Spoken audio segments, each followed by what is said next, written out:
We're all taught that we should avoid dependency in a relationship, that it's bad, codependency is bad. What can you do to avoid that? This is Reid from ReidAboutSex.com, acting goofy as usual. That's one way to scare them away. Just act goofy all the time. This is Cathy from theintimacydojo.com.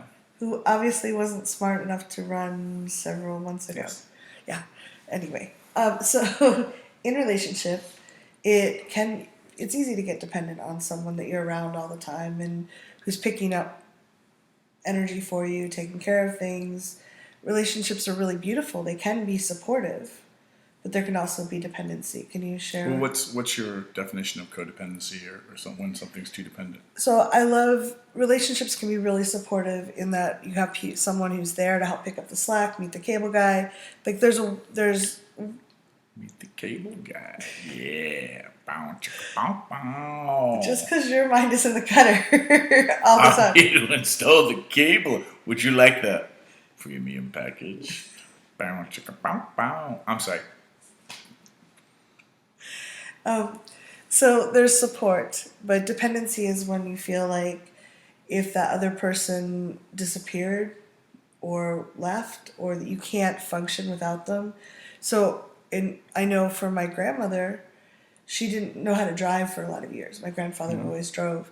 And so it was, in that sense, she was dependent on him. And then she learned to drive. Okay. But there was a dependency. She couldn't get around without him. I know some couples where one person in the couple knows where all the finances are and pays all the bills, and the other partner doesn't know anything about that. So there's there's no way for them to take care of themselves or be educated about it.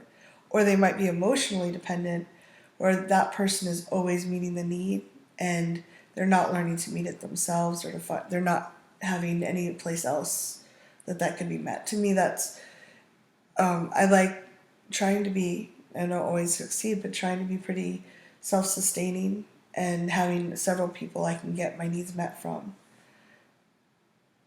Okay. So you want my advice on this? Well, how do you avoid dependency in a relationship? Oh. Okay. Well, so what you're talking about doesn't sound like a codependent relationship. I'm not a therapist, nor do I play one on television.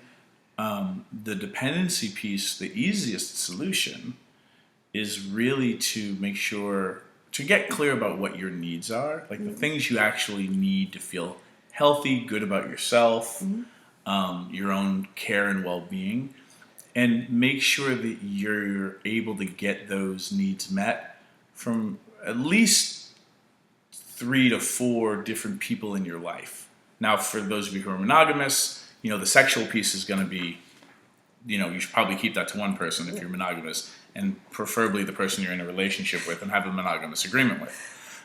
Your mileage may vary.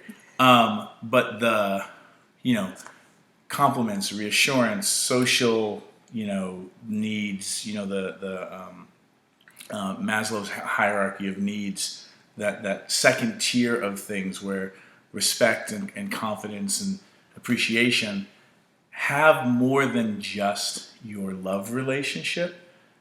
Be part of the people that you go to for those needs, because it will allow you to not burden the romantic relationship as much, and then not putting all the weight on the relationship. Sure, like if you were a store owner, you would have several different places that you could get your vegetables from, not just one, farmer's market, so that if they went under, you're screwed. Right. So when you have a more diverse set of people helping you get your needs met, you're healthier because it's easier for you to get those needs met on a regular basis, and you're not so distraught if 1 or 2 of your friends kind of fall off the map for a little bit because they're sick or they just got married or whatever. We all know our friends. They fall in love and then they're gone. New relationship right? energy. Yeah.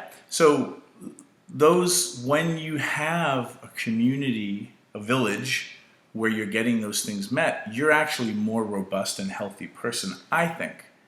And you're not burdening the one person who's the end all be all sole provider of something, which can occur to them as a lot of stress and anxiety for them, and then put you on kind of this tripwire of this hair trigger of like, oh my God, oh my God, oh my God, they're leaving. And I need them, I need them, I need them, which again is even harder on the other person. So how can you diversify your emotional portfolio? And then also, please, if you start to get good at this, encourage your loved ones and your friends and your families to have several people as well.